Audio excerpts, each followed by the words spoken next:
안녕하세요 여러분. 초등학교 졸업학력 검정고시 과학입니다. 오늘은 적중 예상 문제 풀이 시간 그 61번부터 80번까지의 수업이 되겠는데요. 자, 여러분들 앞서 학습하셨던 모든 내용을 지금 역시 61번부터 80번 사이에 나오는 여러 가지 문항들을 한번 다루어 보시면서요. 그간 학습했던 내용에서 얼마나 많은 부분을 맞추실 수 있는지를 확인해 보시는 시간으로 보내셨으면 좋겠습니다. 아마 여러분들께서 지금까지 그 교재에 있는 내용을 완벽하게 학습하셨다면요. 즐겁게 학습하셨다면요. 지금 나온 61번부터 80번까지의 문항도 즐겁게 다 정답을 맞지 않을까 기대를 해봅니다. 자, 그럼 61번부터 문제풀이 들어가 보도록 하겠습니다. 제 61번입니다. 다음 중 운동하는 물체에 대한 설명으로 바르지 않은 것은? 이라고 했네요. 운동하는 물체, 물리 영역의 문항이라고 할 수 있겠죠. 1번, 달리는 기차는 운동하는 물체이다. 그렇죠. 달리는 기차는 운동하고 있습니다. 움직이고 있는 물체를 운동하는 물체라고 하죠. 자, 2번, 운동하는 물체는 이동하지 않는다. 뭔가 수상하죠? 운동을 한다면 이동을 하고 있다는 건데요. 정답이 바로 나왔겠네요. 3번, 4번도 확인해보고 정답이 맞는지 정확하게 한번 찾아보도록 하겠습니다. 자, 3번, 날아가고 있는 새는 운동하는 물체이다. 그렇죠. 역시 움직이고 있기 때문에 운동하는 물체라고 할 수가 있어요. 자, 여기서 어떤 분들은요, 물체가 아니라 생명체인데요 라고 하시는 분들이 있어요. 좋은 지적인데요.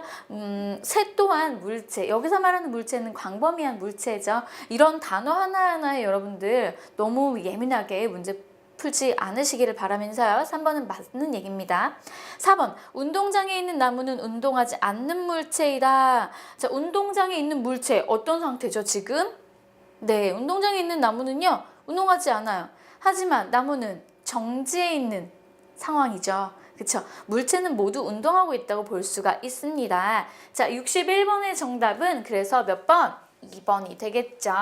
자, 3번, 4번 다소 헷갈립니다. 일부러 이런 문항 한번 내보았고요. 여러분들 이런 문항 나왔을 때 너무나 당황해서 2번, 1번, 2번까지는 정답을 확실할 수 있겠는데 3번 헷갈리고 4번 운동장에 있는 거 운동 안 하는데 멈춰있는 물체 또한 정지해 있는 그런 운동을 하고 있는 거죠.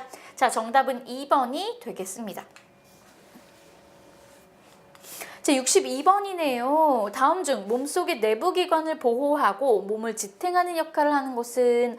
자, 내부기관을 보호해야 합니다. 그러려면 뭔가 겉에 둘러싸여져 있어야 된다는 얘기죠.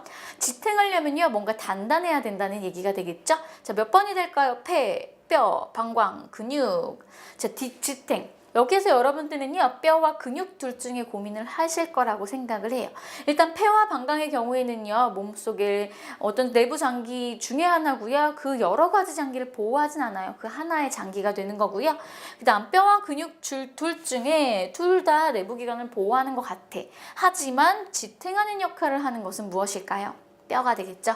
정답은 2번이 되겠고요. 여기서도 역시 여러분 조금은 헷갈릴 수가 있어요. 초등학교 졸업학력 검정고시 문항이요, 조금 헷갈리게는 나와요. 하지만 여러분들이 완벽하게 학습하시고요. 두 가지 조건이 주어졌을 때 두 가지 조건을 모두 만족시키는 것을 찾는다면 정답 쉽게 찾으실 수가 있으시겠죠? 63번 가도록 하겠습니다. 63번 문항은요, 다음 중 우리 몸에서 뇌를 보호하는 일을 하는 뼈는?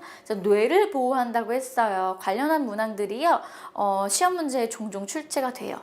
뭐 폐를 보호하는 기능을 하는 뼈는?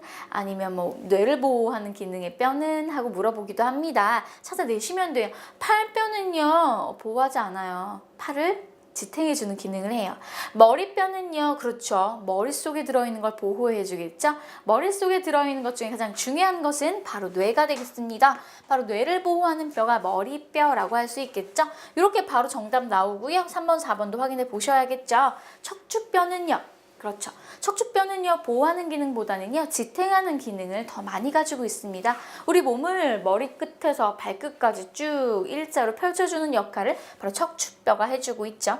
네 번째, 다리뼈는요, 역시 팔뼈와 마찬가지로 지탱하는 기능, 그 다음에 다리 움직임을 가능하게 해주는 기능을 하고 있습니다. 바로 정답은 2번이 되겠고요. 64번 갈게요. 64번. 우리 몸에서 심장이 하는 일을 바르게 설명한 것은, 자, 여러분들 심장 하면 무슨 기능을 할까요? 두근 두근 두근 두근 두근두근 뛰면서 어떤 역할을 하는지 한번 읽어볼게요. 1번 혈액을 만든다. 혈액은요 심장에서 만들어지진 않습니다. 혈액을 온몸으로 돌려주는 기능을 하지만 만드는 곳은요 혈액 세포를 만드는 골수에서 만들어주고 있습니다. 자, 2번 머리뼈가 보호하고 있다. 머리뼈는 여기 있는데요. 심장은 여기 있어요. 전혀 거리가 있죠. 3번 혈액을 온몸으로 순환시킨다. 제가 1번 보기 설명할 때 말씀드렸네요. 혈액을 전체 온몸에 다 돌려주는 기능을 하는 것이 두근두근 하고 뛰고 있는 심장이 되겠죠. 얘도 역시 바로 정답이 나오고요. 4번 확인하고 넘어갈게요. 혈액이 이동하는 통로 역할을 한다. 통로는요 심장은 여기 하나예요. 길이 될 수는 없죠. 하나밖에 없는데 길이 되는 것은 혈관이고요. 심장은 혈액을 온몸으로 돌려주는 기능, 온몸을 순환시켜주는 기능을 하고 있습니다. 정답은 3번이 되겠죠. 다음은 65번 문항입니다. 다음 중 혈액에 있는 노폐물을 몸 밖으로 내보내는 과정은? 이라고 했어요, 여러분. 몸 밖으로 무언가를 배출하는 거예요. 그런데요, 혈액에 있는 노폐물을 배출하는 겁니다. 온몸에 흐르고 있는 노폐물을 몸 밖으로 빼주어야 되는 것. 그 과정, 자, 뭘까요? 버리는 거예요. 바로 배설이란 용어 사용했었죠. 1, 2, 3번에 있는 단어 어떤 과정인지 확인하고 넘어가 보도록 하겠습니다. 호흡은요, 우리 폐가 하는 기능이고요. 호흡을 통해서 우리 몸속으로 산소를 받아들이고 이산화탄소를 내뱉는 기능을 하죠.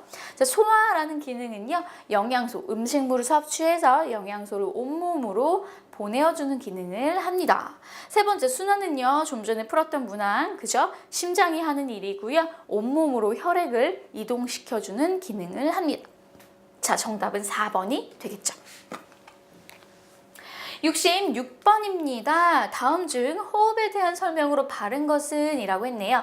혈액을 온몸으로 순환시킨다. 자, 혈액을 온몸으로 순환시키는 과정은 순환이라는 과정이었습니다. 2번, 숨을 들이마시고 내쉬는 활동이다. 바로 호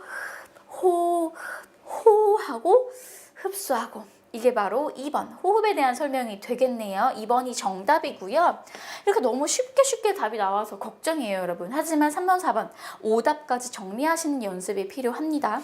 3번 몸속에 들어온 음식물을 소화시킨다. 3번은 소화에 대한 설명이 되겠죠. 4번 혈액 속에 노폐물을 걸러 몸 밖으로 내보낸다. 바로 조금 전에 풀었던 문항의 정답 배설이 되겠죠. 정답은 2번이고요. 66번의 문항 아주 총정리가 되어 있어요. 순환, 호흡, 소화, 배설 되시겠죠? 자, 67번입니다. 자, 67번의 문항은요. 어떻게 문제를 풀어볼까요? 다음 중 지구의 자전에 대한 설명으로 바른 것은? 지구가 동쪽에서 서쪽으로 회전하는 것이다. 자, 요거 굉장히 많이 헷갈려 하시는데요. 지구가 동쪽에서 서쪽으로가 아니라 서쪽에서 동쪽으로 회전하고 있습니다. 그렇기 때문에 해는 어느 쪽에서 뜹니까? 그렇죠. 어디에서? 그렇죠. 서쪽에서 뜰 수가 없는 거예요. 동쪽에서 뜨기 때문에 지구가 반대 서쪽에서 동쪽으로 회전을 해야만 해가 동쪽에서 뜨는 거죠. 자, 2번 하루에 한 바퀴씩 스스로 회전하는 것이다. 이게 바로 자전에 대한 설명이 되겠죠. 하루라는 용어는요, 지구의 자전을 의미하는 거예요. 지구가 하루에 한 바퀴를 돌기 때문에 낮과 밤, 즉 하루가 있는 겁니다. 자, 3번 지구가 한 달에 한 바퀴씩 회전하면서 모양이 변하는 것이다. 지구에 대한 설명이 아니라 달에 대한 설명을 하고 있네요. 달이 한 달에 한 바퀴씩 회전하면서 모양이 변합니다. 그래서 달은요, 1일, 2일에 관찰할 수 있는 달의 모양과 7일, 8일 정도에 관찰할 수 있는 달, 15일에 관찰할 수 있는 달이 다 틀려요. 그 모양이. 4번 지구가 1년에 한 바퀴씩 서쪽에서 동쪽으로 회전하는 것이다. 네, 1년에 한 바퀴씩 회전하는 게 있기는 해요. 하지만 지구가 스스로 이렇게 1년 동안 회전하지 않아요. 스스로 회전하는 게 아니라 태양 주변을 1년 동안 한 바퀴를 도는 거죠. 역시 서쪽에서 동쪽으로 방향은 맞았네요. 하지만 1년에 한 바퀴는 공전에 대한 설명이죠. 이것은 공전에 대한 설명이 맞고요. 우리는 자전에 대한 설명을 찾아내야 하니까 정답은 2번이 되겠죠. 7번과 같은 문항 여러분들 상당히 어려워할 수 있는데요.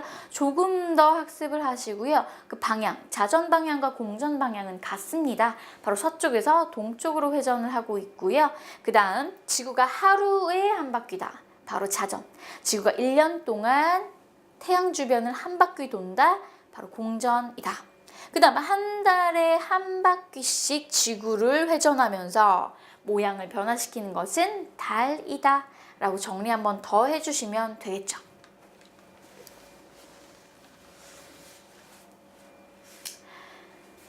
자, 이제 68번 가도록 하겠습니다. 다음 중 지구의 운동에 대한 설명으로 바른 것은? 이라고 했네요.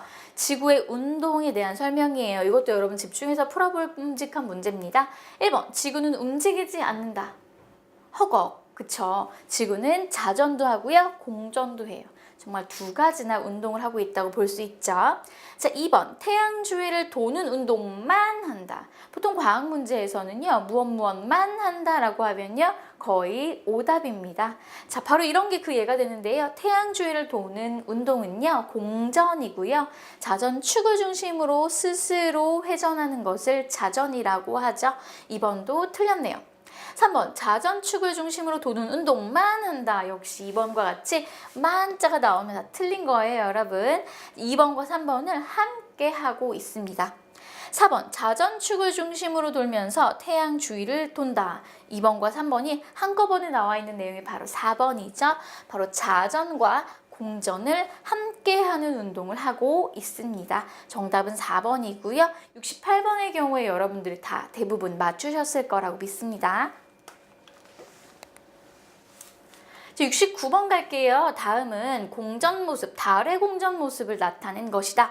지구에서 보름달이 보이는 때는? 이라고 했어요. 자, 보름달이 보이는 때는 우리 태양빛이 어디서 비치는지 보시고요. 우리 지구의 위치도 한번 확인해 보실 수 있겠네요. 태양빛은 일단 이쪽 좌측 상단에서 태양빛이 내려 쏘고 있어요. 지구는 여기 이렇게 가운데 예쁘게 있는데요. 자, 지구 얘네들은 지금 기역, 니은, 디귿, 리을은 달이에요.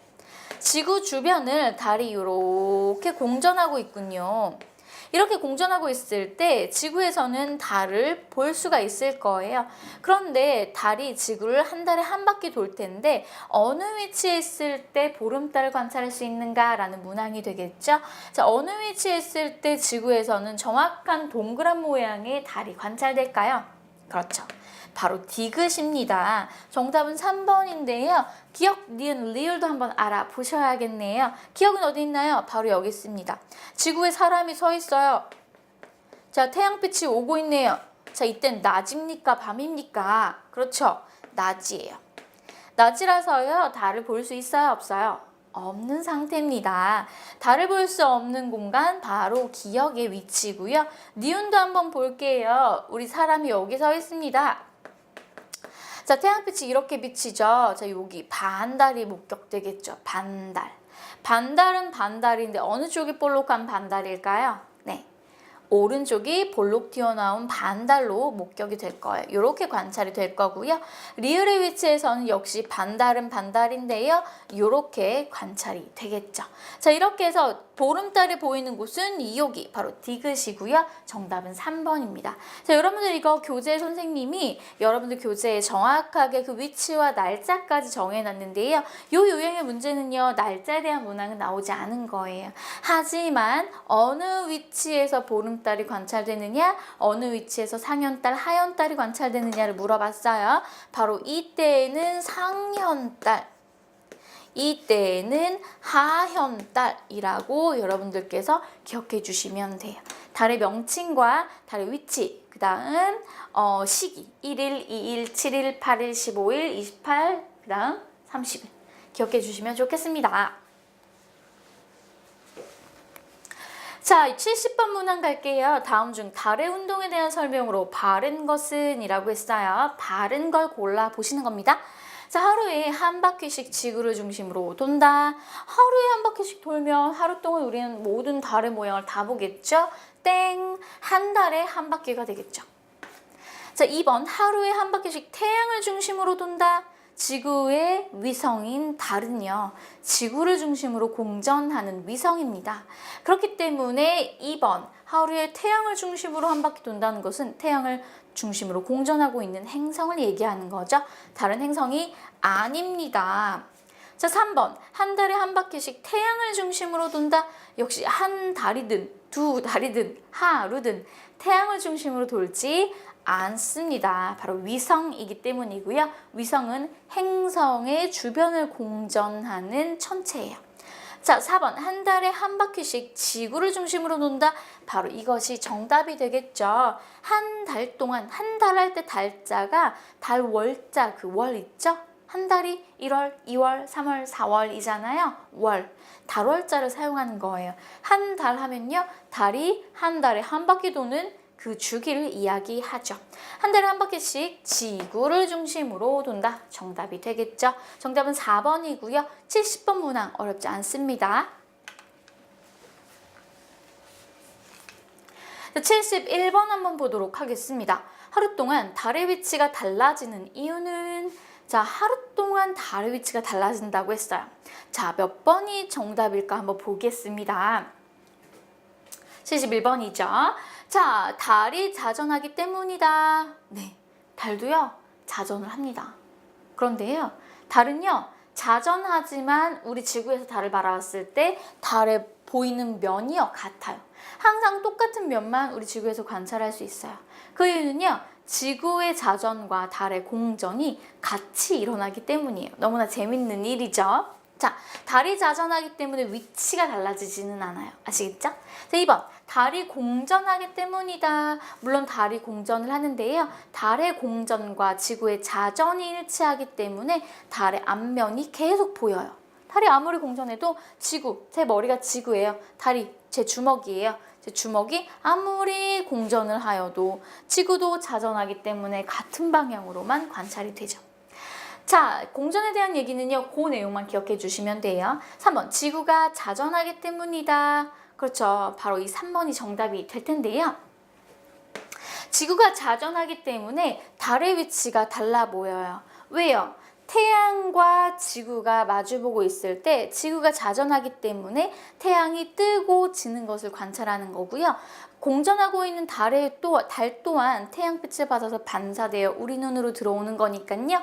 달, 그리고 태양, 그 위치가 정해져 있다 하더라도요, 우리 지구가 이렇게 자전하기 때문에 달의 모양이 바뀌어 보이는 거죠. 자, 4번, 지구가 공전하기 때문이다. 지구의 공전과 달의 모양은 전혀 상관이 없습니다. 정답은 3번이 되겠죠. 72번 갈게요. 생물을 다음과 같이 구분하는 기준은, 드디어 생물 문제가 나왔어요. 여러분들 이 생물 문제는 너무나 재미있게 학습하셨을 거라 믿기 때문에 다 맞으실 거예요. 자, 생산자, 소비자, 분해자로 구분을 했군요. 도대체 뭘 가지고 구분했을까요? 한번 볼게요. 1번, 생물의 수. 생산자가 더 많을까요? 소비자가 더 많을까요? 분해자가 더 많을까요? 수로는 알 수가 없네요. 2번, 생물의 모양. 생산자는 어떻게 생겼고 분해자는 그렇죠, 모양이 다 제각각이에요. 생산자의 모양도요, 너무너무나 다양하죠. 조그만 세균도 있고요, 거의 보이지 않는 또는 거뭇거뭇한 모양의, 그렇죠, 곰팡이도 있고요. 정말 다양한 모양을 하고 있어요. 모양으로는 절대 구별할 수가 없군요. 자, 3번, 생물의 크기. 자, 생산자가 더 작을까요? 소비자가 더 작을까요? 분해자가 더 작을까요? 네, 이것도 역시 더 작은 분해자가 있는가 하면 더 작은 소비자가 있기도 합니다. 그래서 생물의 크기로도 역시 알 수가 없겠네요. 이제 양분을 얻는 방법, 생산자는 양분을 어떻게 얻죠? 네, 태양 에너지를 이용하여 광합성을 통하여 에너지를 생산해내는 생물, 그것을 생산자라고 하고요. 소비자는 누군가 만들어 놓은, 즉 생산자가 만들어 놓은 양분을 생산자를 먹음으로써 섭취하는 생물을 소비자라고 하고요. 분해자의 경우에는요, 이 모든 생산자나 소비자가 생을 다하여 죽었을 때 그 사체를 분해하여 다시 토양으로 돌아가게 하는 기능을 하죠. 자, 이렇게 양분을 얻는 방법으로 생산자냐, 소비자냐, 분해자냐를 따져냅니다. 이거 굉장히 중요한 문항이고요. 시험 문제 충분히 출제될 여지가 있어요. 73번입니다. 다음 중 여러 동물들이 환경에 적응한 예로 바르지 않은 것은 이라고 있네요. 자, 하나하나 읽어보면서 어떤 것이 바르지 않은지를 여러분들이 찾아보시면 되겠어요. 함께 볼게요. 뱀. 뱀은 겨울잠을 잔다. 네, 뱀은요 겨울잠을 잡니다. 그 전에 양분을 충분히 흡수해서 또아리를 틀고 어딘가에 콕 들어가서 겨울잠을 자죠. 자, 돌고래. 모리를 지어 사냥을 한다. 그렇죠? 여러분들 돌고래를 바닷가에 나가셔서 보신 적이 있으신지요? 한 마리만 다니는 돌고래는 없습니다. 여러 마리가 함께 유영을 하면서 무리 생활을 하고 있죠. 돌고래의 대표적인 그런 생활 습성이 바로 무리 생활이라고 할 수 있습니다. 3번 개구리. 주위 환경에 따라 몸 색깔이 변한다. 그렇죠. 개구리의 경우에는요, 물론 색깔을 변화시키지 않는 개구리도 있지만 변화시키는 개구리도 있어요. 그래서 주변이 녹색 잎들로 가득한 경우에 자신의 몸을 녹색으로 바꾸고요. 그 다음에 나뭇가지 위에 있을 땐 자신의 몸을 나뭇가지의 색깔로 바꾸기도 합니다. 그러면서 생활에 적응을 한 거죠. 4번 나뭇잎 여치. 자, 이름만 듣고 나뭇잎 여치가 무슨 기능을 할지 한번, 어떤 생활에 적응했는지 한번 보시면 되겠어요. 무서운 동물을 닮아 다른 동물을 위협한다. 무서운 동물을 닮진 않았죠. 뭘 닮았나요? 나뭇잎을 닮았습니다.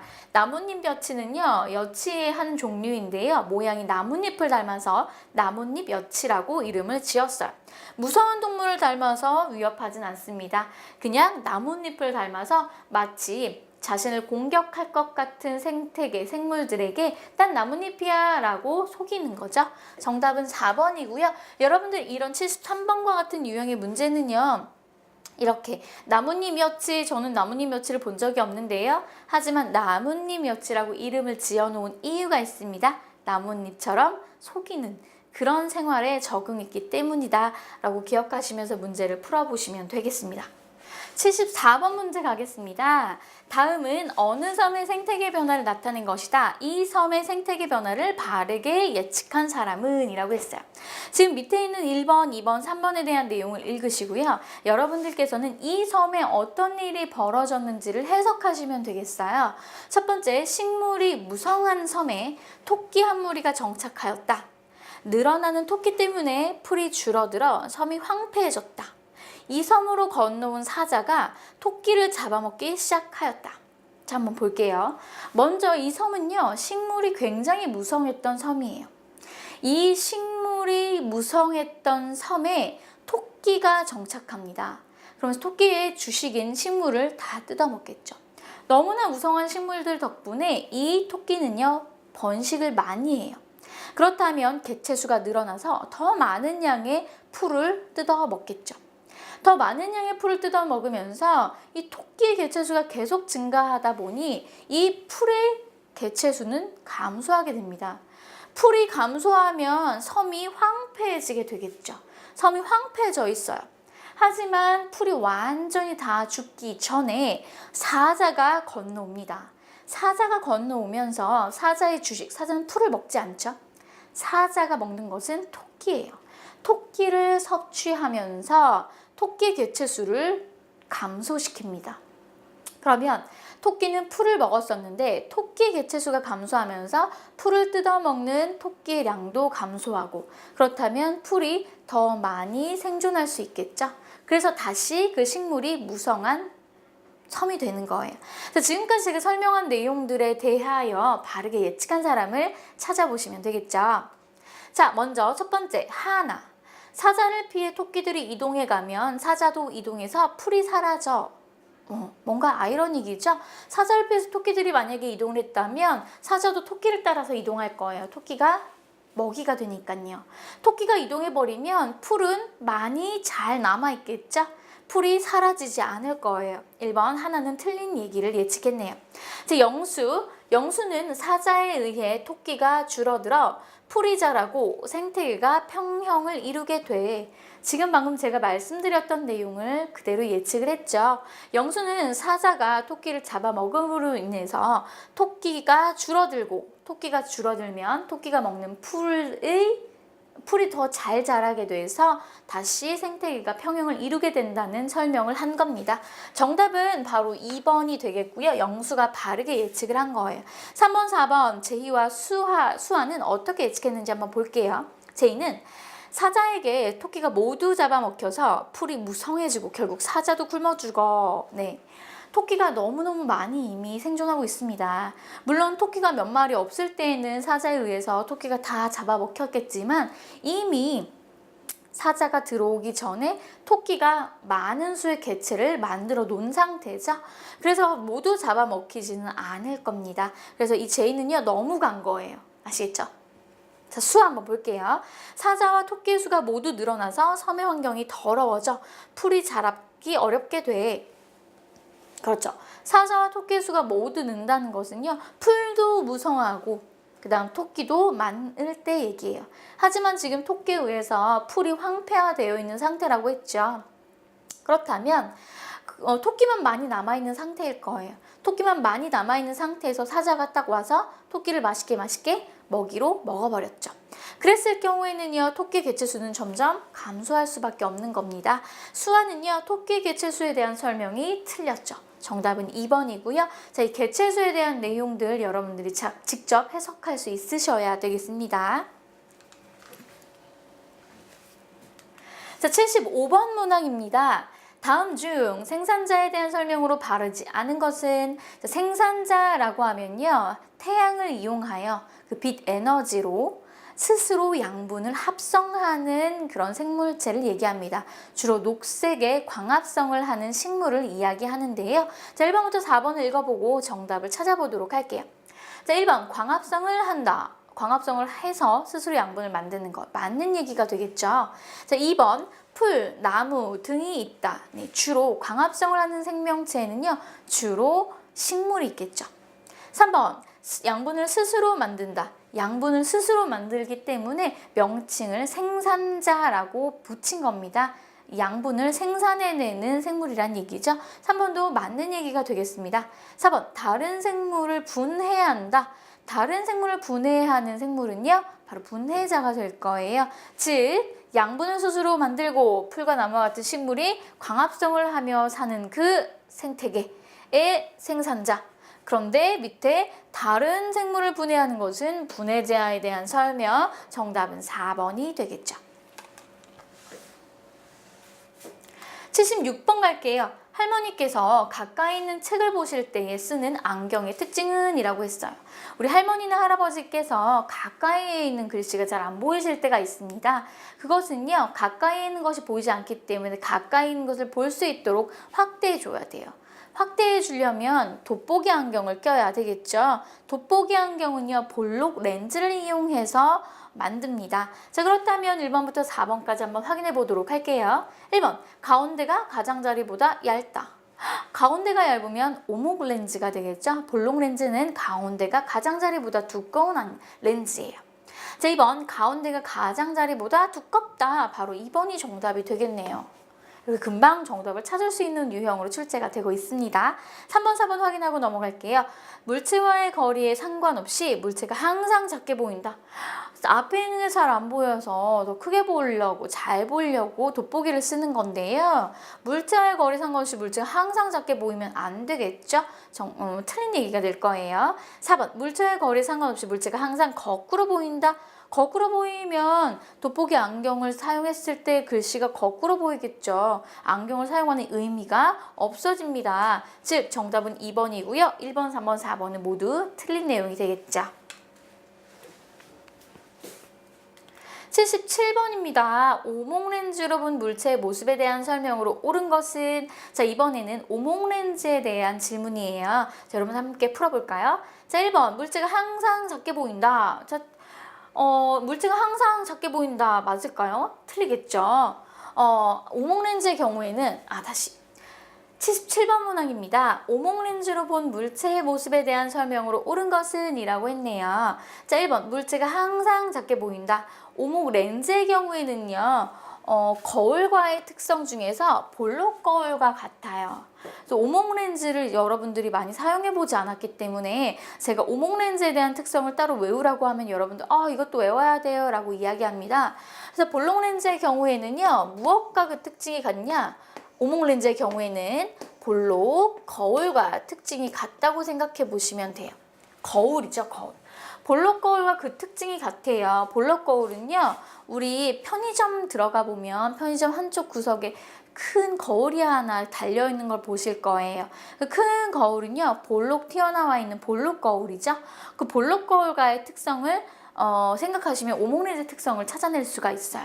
볼록 거울은요, 전체 그 편의점 안을 다 보아야 되기 때문에 편의점 내부를 좀 축소해서 작게 보이게 하는 특성이 있어요. 작아야 다 보일 거 아니에요, 요만한 거울 안에. 볼록 거울과 오목 렌즈의 동일한 특성 중에 하나는요, 모든 물체가 항상 작게 보여요. 물체가 항상 바르고 작게 보여요. 똑바로 보이죠? 바로 선상으로 보여요. 이 두 가지 특징을 알고 계시면요, 볼록 렌즈와 볼록 거울의 경우에는 모든 문제를 다 맞추실 거예요. 자, 그러면 1번부터 4번 한번 가도록 할게요. 1번, 물체가 항상 작게 보인다. 바로 1번이 정답이 되겠죠, 여러분. 자, 2번, 물체가 항상 거꾸로 보인다. 바로 선상으로 보인다. 3번, 멀리 있는 물체는 거꾸로 보인다? 아니죠. 항상 작고 바로 선상으로 보여요. 가까이 있는 물체는 거꾸로 보인다? 아니죠. 가까이 있거나 멀리 있거나 항상 작고 바로 선상으로 보여요. 자, 여러분들께서는요, 오목 렌즈와 볼록 거울의 특징이 같은 것. 오목 렌즈의 경우엔 잘 사용하지 않는데요, 선생님?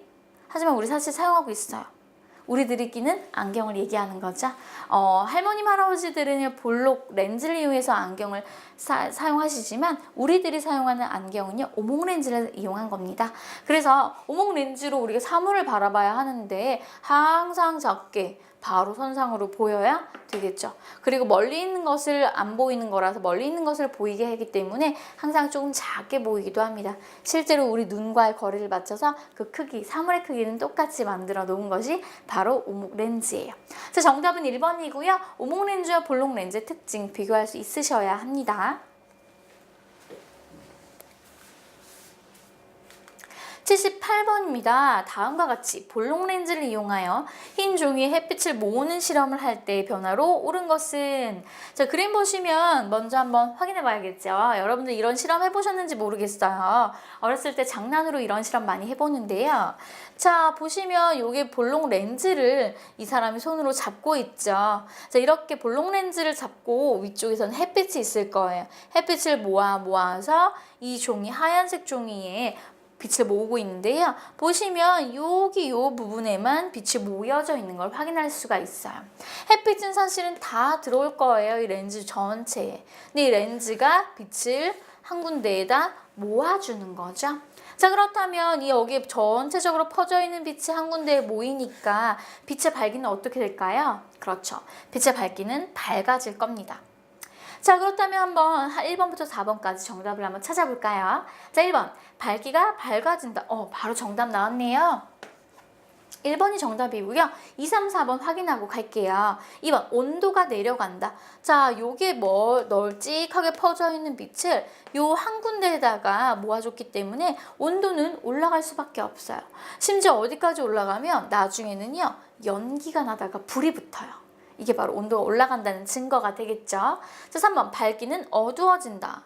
밝기는요, 밝아질 수밖에 없어요. 멀리 넓은 곳에 펼쳐져 있던 빛이 한 군데에 모였으니 얼마나 진하고 밝게 보이겠어요? 자, 4번, 온도는 변하지 않는다. 온도가 변하지 않으면 연기도 안 나고 불도 안 날 텐데요. 시간이 흐르면 연기도 나고요, 불도 나요. 그렇다는 것은 온도가 점점점 증가했기 때문이겠죠? 정답은 1번이고요. 78번과 같은 문제 굉장히 자주 나오는 유형이니까 꼭 기억해 주세요. 자, 이제 79번 가도록 할게요. 79번입니다. 다음 기구들의 공통점으로 바른 것은? 이라고 했어요. 루페는요, 작은 망원경이에요. 2번 돋보기, 세 번째는 망원경이죠. 돋보기나 망원경이나 루페 모두 무언가를 확대해서 보려는 거예요. 자, 확대해서 보려는 거는요. 그렇죠. 볼록 렌즈를 이용을 하고 있습니다. 1번부터 4번 한번 가도록 할게요. 자, 빛의 굴절을 이용한다. 바로 정답이네요. 렌즈를 이용하고 있어요. 렌즈는 빛의 굴절을 이용하고 있는 겁니다. 되셨죠? 자, 2번 2개 이상의 렌즈를 이용한다. 네, 망원경의 경우에는요. 2개 이상의 렌즈를 이용해요. 요 앞에도 렌즈가 하나 있고요. 요 앞에도 렌즈가 하나 있어요. 렌즈가 2개를 가지고 렌즈를 또 요 안에도 렌즈를 하나 껴 놓기도 해요. 이렇게 해서 2개 이상의 렌즈를 이용하지만 루페나 돋보기의 경우에는요. 1개의 렌즈를 이용해서 사용하는 사물이 되겠죠. 3번 물체의 모습을 거꾸로 보여준다. 자, 거꾸로 보여주는 경우도 있어요. 망원경과 같은 경우. 하지만 거꾸로만 보여주지는 않습니다. 바로 보이는 경우도 있어요. 거꾸로 아닙니다. 물체의 모습을 정상적으로 보여주는 곳도 있어요. 특히 망원경의 경우에는요. 하나의 물체에 2개 이상의 렌즈가 끼워져 있으면서 내 눈으로 들어올 때에는 바로 선상으로 보이게 하거든요. 3번은 정확하지 않은 내용이 되겠죠? 4번 물체를 작게 축소하여 보여준다. 아니죠. 돋보기를 이용하는 것은요. 이렇게 작은 글씨를 이렇게 큰 글씨로 확대해주기 위해서 돋보기를 사용하는 거죠. 망원경도 저 멀리 있는 점처럼 보이는 별을 확대해서 보여주는 거고요. 루페 또한 작은 곤충을 여기다 한 마리 놓고 이렇게 확대해서 보여주는 겁니다. 즉 4번은 축소가 아니라 확대해서 보여주는 것이라고 해야 맞겠죠. 정답은 1번이고요. 79번의 문제도 종종 출제가 되니까 한 번씩 더 확인해 보세요. 80번입니다. 드라이아이스를 지퍼백에 넣고 따뜻한 곳에 놓았을 때 지퍼백의 변화로 옳은 것은? 이라고 했네요. 드라이아이스는요. 일단 온도가 올라가면 기체로 바뀌어버리죠. 드라이아이스의 경우에는요. 뭐예요? 고체 상태예요. 자, 어떻게 되는지 한번 볼게요. 1번 지퍼백이 부푼다. 정답인데요? 이게 1번이 정답이 맞네요. 그쵸? 지퍼백이 부푸는 이유는 안쪽에 들어있는 드라이아이스가 고체 상태로 따다다다다 뭉쳐 있었는데 이렇게 뭉쳐 있었을 거 아니에요? 드라이아이스가. 그런데 이 지퍼백이 쭉 쪼그러져 있었겠죠? 그런데 이 지퍼백이 빵빵하게 부풀어 오를 겁니다. 왜요? 이 드라이아이스가 기체로 바뀌면서 여기저기 퍼져서 공기압을 만든 거죠. 그러면서 지퍼백의 벽면을 이렇게 밀어요. 그러면서 지퍼백을 빵빵하게 부풀어 오르게 하죠. 정답은 1번이고요. 2, 3, 4번 확인하고 마무리하도록 할게요. 자, 2번 지퍼백 안에 물이 생긴다. 드라이아이스는요. 바로 기체가 돼요. 고체에서 기체로 변하는 물질입니다. 3번 드라이아이스 색깔이 변한다. 색깔이 변하지 않고요. 그대로 사라져요. 마치 눈에 보이지 않아요. 기체가 되죠. 4번 드라이아이스의 크기가 커진다. 크기가 작아지죠. 점점점 작아지다가 어느 순간 드라이아이스는 보이지 않을 겁니다. 자, 이렇게 해서 정답 1번 드라이아이스까지 화학 문제 한 문제까지 풀고 마무리를 하게 되었네요. 자, 여러분 80번까지 문항 어떠셨는지요? 다 스스로 풀 수 있는 문항들이었는지요? 중간에 지구과학 부분에서 조금 더 헷갈리는 문제가 있었는데요. 다시 한번 확인해 보시면서 그 영역 확실하게 머릿속에 기억해 두시고 문제 풀어보실 수 있었으면 좋겠습니다. 다음 시간에 마지막 81번부터 100번 문항까지 적중 예상 문제 마무리를 하면서 여러분들을 뵙도록 하겠습니다. 수고 많이 하셨습니다.